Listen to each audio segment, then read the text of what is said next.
이코인 살펴보도록 하겠습니다. 대표님이 소속되어 있는 픽션 네트워크 소개해 주신다고요?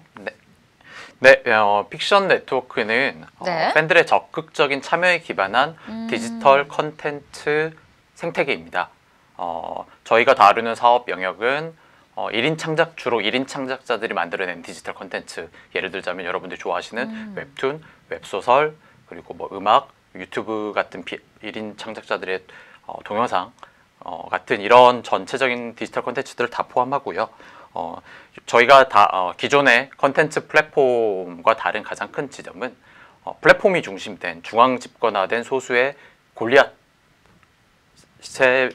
만들어내고 있는 이런 디지털 현재 컨텐츠 시장을 저희는 모든 참여자들이 주인이 되는 그런 시장으로 만들고 싶어하는 프로젝트입니다. 네, 어떻게 보면 블록체인 산업의 근본적인 어떤 전략 그리고 목적이라고 볼 수가 있는데, 저도 뭐 웹툰을 비롯해서 영화, 동영상, 사진, 음악 다 좋아하거든요. 네. 그래서 되게 좀 관심이 생기는데 픽션 네트워크의 등장 배경에 대해 좀 더 자세하게 파고들어 보죠. 네.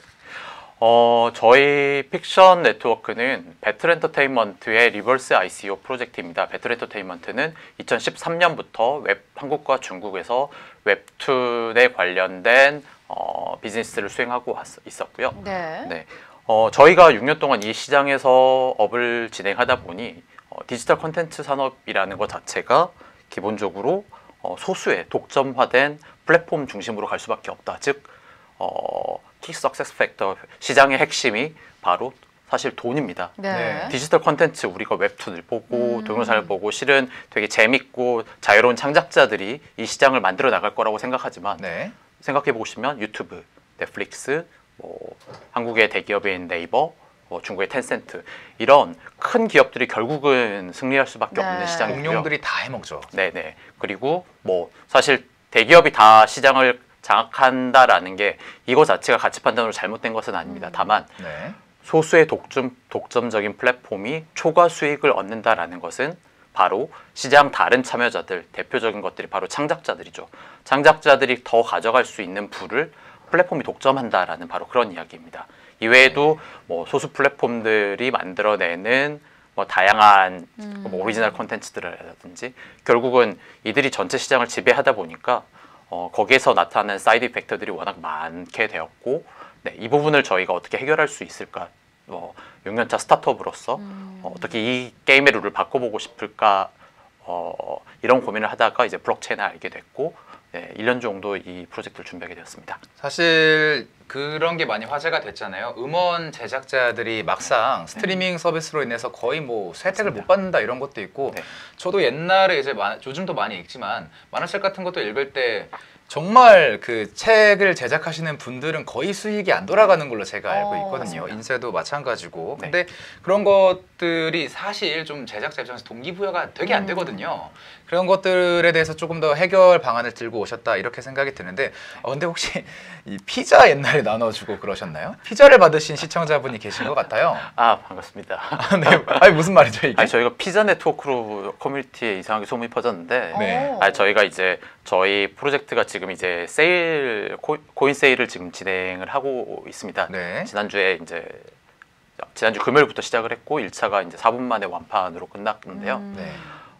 이 과정에서 이제 저희의 관심을 보여주는 커뮤니티 유저들한테 이제 피자를 약간 이벤트성으로 좀 쌌어요. 근데 그러다 보니까 이제 픽션 네트워크가 아니라 피자 네트워크로 그렇게 불리고 있습니다. 픽션, 픽셀, 피자 네트워크 여러 가지로 불리는데 옛날에 다른 업체에서는 치킨런 이런 것도 했으니까 비슷한 거라고 볼 수 있을 것 같은데, 시작부터 되게 왜 먹을 거 사주는 아저씨들이 되게 좋은 아저씨잖아요. 그래서 이미 인상이 좀 좋게 시작하는 느낌이 있어요. 먹을 거 잘 사주는 그런 회사인 것 같은데요. 자, 최근에 이런 많은 플랫폼과 창작자가 정산 문제뿐만 아니고 저작권 문제와 계약상 권리에 대한 분쟁도 겪고 있지 않습니까? 그러면 이 픽션 네트워크는 이런 생태계 문제를 어떻게 해결하려고 하나요? 일단 저작권 정산 문제에 대해서 먼저 말씀을 드리겠습니다. 정산 같은 경우에는 우리가 예를 들어서 이렇게 생각을 해볼게요. 우리가 그냥 A라는 회사 중앙 집권화된 플랫폼을 믿고 창작자들은 작품을 주고, 그리고 독자들은 거기에서 결제를 하고 네. 그 중앙 집권화된 플랫폼이라고 부르죠. 우리는 이 플레이어가 플랫폼이 정산을 해줍니다. 네.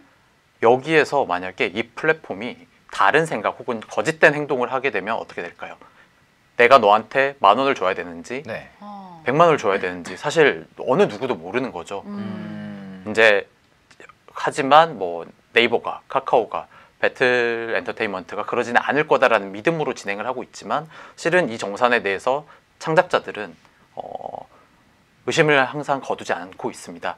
이걸 블록체인으로 풀었을 경우에는 블록체인은 뭐 너무나도 잘 아시겠지만 불가역성, 비가역성, 즉 어느 누구도 이 체인상에 기록되는 정산에 관련된 정보들이 조작될 수 없기 때문에 내 작품이 얼마나 팔렸구나. 또 저희 같은 픽션 같은 경우에는 단순히 이제 아까 말씀드렸지만 플랫폼이 하던 역할들을 시장 참여자들이 예를 들자면 불법 복제 때 P2P 때 많이 쓰였던 트랜스레이터, 번역가들. 번역가들은 기존 생태계였을 때는 생태계를 파괴하는 사람들이었잖아요. 근데 픽션에서는 내가 픽션의 컨텐츠를 번역해서 올리게 되면 내가 중국어로 번역해서 올리면 중국에서 판매된 금액의 일정 부분을 제가 수취하게 됩니다.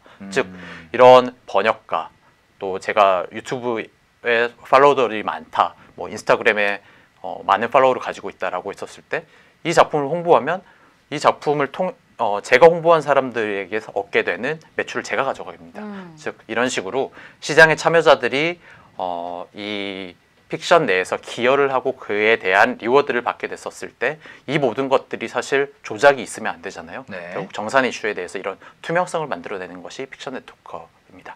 블록체인 산업이 처음 등장했을 때 주목을 받았던 이유가 일단은 공공장부기 때문에 조작이 불가능하다, 그리고 보안이 뛰어나다도 있지만 모두가 다 장부를 확인할 수 있기 때문에 투명하게, 그리고 모두가 다 개인적인 장부를 들면서 주체적으로 움직일 수 있다, 이 정도가 굉장히 장점으로 떠올랐었는데 정말 기본에 충실한 프로젝트라고 저는 생각이 들어요. 네, 번역도 이제 2차 창작이잖아요. 어떻게 보면은. 맞습니다. 그런 걸 통해서 저도 사실 번역 작업을 몇 번 해봤기 때문에 근데 그런 게 있어요. 대행사가 끼면은 진짜 좀 애매한 게 있습니다. 이게 맞습니다. 이거밖에 안 되나? 뭐 이렇게 싶기도 하고, 잘 팔려도 어차피 초기에 정산하고 나면 끝났기 때문에 좀 이게 애매한 게 있는데 저도 약간 좀 창작자로서 관심이 많이 생기게 되는데요. 답도 알려주는 좋은 형. 역시 좋은 형의 좋은 프로젝트. 지금은 커피 주신다고요? 되게 많이 주시네요. 커피도 주시고. 이게 이제 하나 받아갈까요? 저희가 이것도 커피나 피자도 블록체인으로 드릴 수 있으면 좋겠는데 아직 픽션이 런칭 전이라서 일단 저희 픽션에 기여하는 분들에게는 당연히 경제적인 혹은 인센티브를 드리는 게 맞다고 생각합니다. 너무 좋은 형이다, 그죠? 네, 그러네요. 좋은 형. 좋은 형, 좋은 오빠. 오빠 맞겠죠? 장난이요. 방송에서 화낼 뻔했어요. 진짜 화낼 뻔했어요. 어떡하지? 그런 의도는 아니었습니다. 저는 아직 젊으니까요. 그래서 많은 갈등이 발생하는데, 그러면 픽션 네트워크는 이런 생태계 문제를 해결하려는 전략이 따로 있을 것 같아요. 네네. 네, 어떤 게 있을까요? 저희는 이제 결국은 실질적으로 프로젝트가 돌아가기 위해서는 가장 중요한 게 바로 토큰 이코노미입니다. 즉 시장 참여자들이 뭐 이런 우스갯소리가 있죠. 사람이 20살을 넘게 되면 돈 아니면 안 움직인다, 이런 이야기들이 있었는데요. 즉 사람들의 팬심, 선의에 기대는 것도 당연히 밑바탕이 되겠지만 실은 지속적인 이런 활동들이 시장에서 이루어질 수 있게 하려면 바로 경제적인 인센티브가 사람을 움직인다고 저희는 기본적으로 정의를 하게 됩니다. 그리고 그걸 이루는 것들이 바로 픽션 네트워크의 토큰 이코노미입니다. 사실 기본에 충실한 분들, 그리고 좀 뭐라 해야 될까요? 이런 IT 업계에 종사하시는 분들이 굉장히 좀 나이브한 느낌이 있어요. 되게 낙천적인 분들을 제가 많이 만났었는데 역시 돈으로 움직인다, 이런 생각 자체가 저는 굉장히 마음에 드는 게요. 그냥 사람을 딱 믿었을 때 사실 제대로 돌아가는 환경을 제가 좀 본 적이 없는데, 역시 경제적인 이득이 있어야 움직이는 거잖아요. 그럼 어떤 식으로 이득을 주기에 그러는 걸까요? 앞서 제가 설명을 드렸지만 이제 저희 픽션 네트워크의 이코노미를 좀 보여드리도록 하겠습니다. 제 지금 노트북이 켰는데요. 사실 좀 많이 복잡합니다. 그래 보여요. 저희가 픽션 이코노미의 지금 이게 전체 개요 블루프린트라고 부르는데요. 네. 결국은 여기 있는 유저에서부터 콘텐츠를 만들어내는 콘텐츠 창작자, 그리고 이 창작자가 만들어낸 콘텐츠가 유저에게 도달할 때까지 다양한 플레이어들이 거치게 됩니다. 네. 예를 들자면 뭐 콘텐츠, 저희는 배포자라고 부르는데요. 일종의 기존의 플랫폼이 했던 채널 같은 역할들을 하는 플레이어가 여전히 존재하고요. 그리고 뭐 창작자들이 만들어내는 콘텐츠의 제작비를 후원하는 후원자, 그리고 신고, 근데 제가 드래곤볼을 복사해서 올리면 안 되잖아요. 네네. 누군가 이런 것들 혹은 음란물을 여기에 유통하면 안 되니까 이런 것들을 만들어 보고하고 걸러주는 리포터, 그리고 아까 말씀드렸던 것처럼 뭐 아나운서님, 기자님들은 뭐 인스타그램이나 페이스북에 팬들이 많을 테니까 네, 이 작품을 좋아해라고 콘텐츠를 만들어서 뭐 짧게 동영상을 만들어서 올리면 그걸 보고 사람들이 뭐 추천인의 이승재라고 치게 되면 네. 기자님한테 이제 그 리워드가 돌아오는. 저를 통해서 유입이 됐을 경우에 맞습니다. 저한테도 이득이 맞습니다. 온다 이거군요. 맞습니다. 그러면 이제 뭐 유튜브의 수많은 콘텐츠 창작자들이 혹은 인스타그램의 인플루언서들이 자기가 좋아하는 콘텐츠를 가지고 자연스럽게 콘텐츠를 만들어내고 외부 SNS에 퍼뜨리게 되는 거죠. 이런 이제 네, 이런 인플루언서, 그리고 앞서 드렸던 트랜슬레이터, 이런 각각의 이해관계자들의 이제 토큰 움직일 때 결국은 뭐 마케팅을 해줬는데 찾아가서 뭐 10만 원 드릴게요 이게 아니라 네. 했었을 때 바로 장부에 올라가고 토큰이 분배되는 이런 구조가 이제 가장 큰 거고요.